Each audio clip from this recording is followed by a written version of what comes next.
Саламатсыздар, құрметті білім алушылар. Бүгінгі мынау лекциямызды бастаймыз. Орталық Азия Инновациялық университетінің білім алушылары бүгінгі лекция оқитын спорт кафедрасының магистр аға оқытушысы Дүйсенов Бағдат Жастайевич. Бүгінгі оқытылатын тақырыбымыз волейбол әдіс-тәсілдері және ережелері.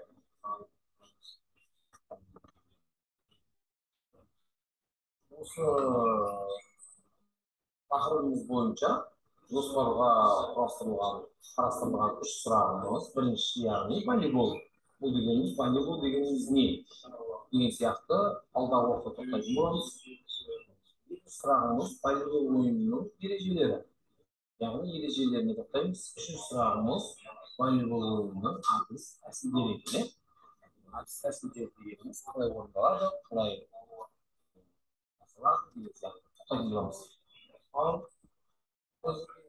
бір сұрағымыздағы волейбол дегенімізді қай мемлекетте шыққан екені, қай жылы орын алған екенін қазір алдағы уақытта бірінші слайдта суреттен қарап оқып білетін боламыз. Волейбол ойынының кіндік кескен ортасы Американың Элорика қаласы. Бұл 1995 жылы болған оқиға еді. Колледж оқытушысы Марғош сабақ кезінде теннис ойынын екі сыртқа бөліп, жоғарыда өткізіп, оқушыларға допты екі жаққа допты алма-кезек бастырып, ойнауды көрсетіп, оны оқушылардың да талап етті. Волейбол деген сөздің мағынасы ұшатын доп, яғни әуеде ойналатын доп екен, ұшатын доп дейді. 1896 жылы волейбол ойынына көпшілік назарына ұсынылады. Волейбол ойыны көпшілік назарына ұсынылды. Ал 1897 жылы бұл ойынның ережесі алынды. Волейбол ойынының Европа мемлекетінде таралуына 20 ғасырдан басталған. 1967 жылы Чехословакияда тұңғыш рет алғашқы жарыс ұйымдастырылды да Франция, Румыния, Ауғанстан, Индия, Қытай, Корея, Жапония және Россияда волейбол ойынын қалаушылардың арнайы клубтары ашылды. 1947 жылы Халықаралық волейбол федерациясы ұйымдастырылды. Европа мемлекеттерінің алғашқы біріншілігі 1948 жылы дүниежүзілік біріншілігінде 1949 жылы өткізілді. Адам баласының ойлап тапқан әрбір пайдалы әрекеттерінің өміршеңдігі, оның қоғам мүшелерінің ортақ санасына өмірлік салтқа айналуына көрінетін шындық. Олай басқа біз әңгіме етіп отырған волейбол спорт ойынына бар ұлт қазына өйткені оны өмірге ұшқан жандар ойнап тауып өмір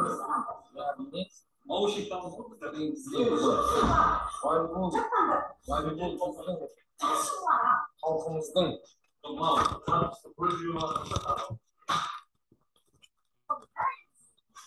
волейбол біздің халқымыздың арасында 20 ғасырдың 30 жылдарына бастап кең жайыла бастаған ойын. Волейбол ойынына тән еркекшілік, оның ұжымдық сипаты, ол жастар үшін тәрбиенің шешуші факторы және біздің қоғам жағдайында бала өмірін ұйымдастырудың негізгі формасы да десе қателеспейміз. Жеке тұлғаның жан-жақты даму үшін ұжымда қолайлы жағдайда болуы қажет. Тұлға жарасында даму мүмкіншілігін ұжымның алатын ұжымнан алатын болғандықтан, ұжымда тұлғаның себебі әрбір өзінің мүшелерін ұйымдастыру қажетті қоғамның өзі бетбұрыс ұжым ретінде өмір сүретіндігінен туындайды. Қазақстан волейбол тарихында алғашқы рет КСРО-ның еңбек сіңірген жаттықтырушы атанған Октябрь Қыдырбайұлы Жарылғапов, оның шәкірті Заңғар Жаркенов жетекшілік еткен Қазақстанның буревестник командасы 1969 жылы КСРО-ның чемпионы, 1970 жылғы 71 жылдар волейболдан Европа кубогының жеңімпазы. Волейбол бұл екі командадан арасында ойын платформада өткізілетін шара ойындарының бірі. Мақсаты допты қарсыластың сотына тигізетін етіп бағыттау. Сонымен қатар қарсыластар командасының ұқсас әрекеттеріне жол бермеуі керек. Осы спорттың жақсы көретін әр адам волейбол тарихымен және ойын ережесімен танысу қызықты. Оның негізін қалаушы Морган берілген болған. Сол кезде ол американдық колледждердің бірінде мұғалім болып жұмыс істеді. Ол 1895 жылы пайда болады. Содан бері ойын бірнеше өзгерістерге ұшырады. Енді бүкіл әлем біледі. Волейболдың ресми ережелеріне сай хаттамаға 14 ойыншы тіркелуге болады. Оларда матчқа қатысады. Өріс бойынша қатысушылардың ең көп саны 6. Сондай-ақ қатысушылармен массажистер және дәрігерлермен қамтамасыз етіледі. Бір немесе екі ойыншы либеро, яғни қорғаушы тағайындалады. Оның түрі басқалардан ерекшеленеді. Бұл мүше арқылы жағында орналасқан бағыттауға немесе шабуыл жасауға құқылы жоқ. Хаттамадағы бір ойыншы капитан ретінде белгіленуі керек. Егер ол сотқа келмесе, жаттықтырушының капитан тағайындалады. Ол ливеродан басқа кез келген қатысушы болуы мүмкін. Сондай-ақ ойыншылардың басқа рөлдері қарастырған жөн.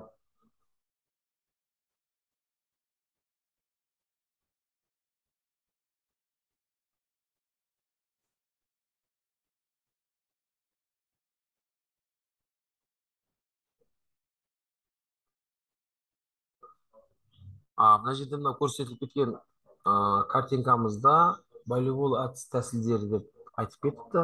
Ойынның әдіс тәсілдері бойынша допты ойынға қосу, допты беру және қабылдау, шабуылшының соққыларына тосқауыл қою әдістерін көрсетіліп, жаттығудың орындалу технологияларын толық түсіндіріледі.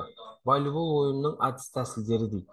Допты ойынға қосу, бірінші, екінші допты беру және қабылдау, үшінші шабуылдан соққыларды тосқауыл қою түрлері дейді. Келесі картинкада допты ойынға қосу дейді. Қалай қосады екенбіз? Мынау суретте көрсетіліп кеткен, яғни сызықты баспай тұрып, оң қолымызбен доп лақтырып, сол қолымызбен лақтырып, оң қолмен, яғни допты удармен ұру керек екен. Одан кейін картинкада көрсетіп кеткен допты беру және қабылдау дейді. Міне допты бергенде допты қабылдап жатыр мына жерде. мынау жоғарғы бастан жоғарғы қолды көтере қабылдап жатыр. Екінші тәсіліміз екі қолды бір біріне қоса тұрып бел тұсында қабылдап жатыр. Үшінші картинкада көрсетілген допты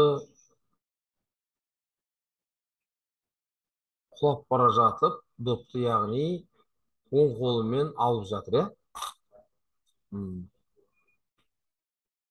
Допты ойынға қосу тәсілдері: жоғарыдан шабуылдан ойынға қосу, бүйірден шабуылдан шабуылға беру, допты астынан тура беру, допты астынан жанамалап беру, допты беру және қабылдау әдістері: допты жоғарыдан беру, допты төмен екі қолмен қабылдау, допты оң және сол жақпен құлап ұру. Мынау ең соңғы картинкада көрсетіп кеткен картинкамыз. Мынау яғни картинкада көрініп тұрған волейбол алаңы дейді. Волейбол алаңы қаншада қанша болады екен? 15-те 19 ұзындығы. Бұл общий площадка, яғни жан жағында бос аймағы көрсетілген, яғни ол жасыл сызықпен сызылып тұр. Бос аймағы, ол бос аймақта кімдер тұрады? Яғни запастағы ойыншылар. Ал артқы жақта мынау стадионның екі шетіндегі бос аймақ, ол дегеніміз допты ойынға подача беретін орын екен. Яғни мына жерде ненің волейболдың екі аймағы болады, яғни алдыңғы аймақ и артыңғы аймақ болып бөлінеді деген. 15-те 19 таза ойынның ішіндегі алаңы болады. Мына жерде көрсетіп кеткен барлық метрімен картинкада қарап отырып, осы нәрселерге де зейін қойсақ, барлық нәрсе көрінеді екен, иә. Келесі. Волейбол добын жоғарыдан және төменнен ойынға қосу. Міне мынау картинкада көрсетіп кеткен А картинкасы, Б картинкасы болып. Яғни мынау А картинкасында ең бірінші ойынды, жаңа айтып кеткендей, сол қолмен допты белден төмен ұстап, оң қолмен астынан ұра отырып допты ойынға қосу. Және А белгісінде, Б белгісінде допты сол қолмен бастан жоғары ұстап, оң қолыңмен допты ұрып ойынға қосу болып көрінеді екен, иә. Ал волейбол добын жоғарыдан беру және қабылдау дейді. Міне көрдіңіздер ма?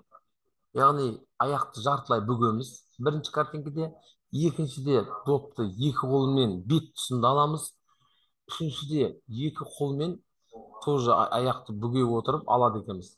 Төртіншіде аяқтың ұшында тұрып, аяқты жоғарыға көтеріп, допты екі қолмен қайтарады екенбіз. Келесі картинкамызде волейбол добын төменнен қабылдау. Міне көрдіңіздер ма? Бірінші суретте жартылай тізеге отырып, қолымыз тізе тұсында тұрып допты қабылдау. Екіншісінде қолымыз бел тұсында тұрып қабылдау. Үшіншісінде допты қолымыз иық тұсында тұрып қабылдау болып көрініп тұр, иә. Келесі картинкамызда міне көрсетіп кеткен сеткімен және ойыншылар көрініп тұр, иә, бізде. Көрдіңіздер ма? Сеткімен және ойыншылар көрініп тұр. Осы сеткіде тұрып, міне қараңыздар, аяқты көтере тұрып, бір аяғымызды бүгеп, қолымызды артқа қарай қатты сермеп тұрып, допты сеткіден алаңның алдыңғы шетіне, яғни допты түсіру болып саналады. Сонда қарсылас командаға ұпай саны беріледі екен, иә. Осылай есептеледі екен. Ал енді мынау қысқаша волейбол ойыны бойынша түсінік осылай айтылады, яғни осылай көрсетіледі. Бұл жерде қазір біз айтып кеттік. Соққы шабуылы, волейбол добының төменнен қабылдау, волейбол добын жоғарыдан қабылдау және волейбол добын жоғарыдан төменнен ойынға қосу болып айтылады екен. Осы тақырыптар бойынша қысқаша тоқталып кеттік. Волейбол алаңының размері дейді мына жерде. Волейболдың ойын тәсілдері жалпылама. Волейбол дегенге тоқтадық. Ол дегеніміз қай мемлекеттің негізгі ұлттық ойыны болып табылады деген сияқты осылай айтылады екен, иә. Мынау бүгінгі білім алушылар, бүгінгі лекциямызды тыңдағандарыңызға рахмет, назарларыңызға. Келесіде жолыққанша сау болыңыздар.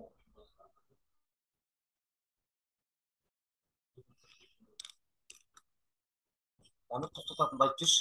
Істеге алмайды. 10 секунд. Дамир.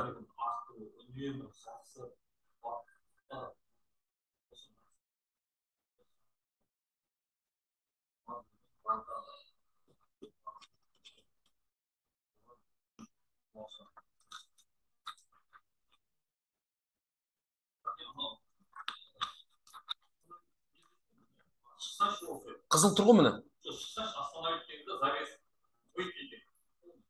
Қызылды басып берейін ба, иксті басып берейін ба? Ал, завершить. Сосын. Жоқ, конференция для вас или все? Все. Бұл жерде YT из конференции деп тұр ғой.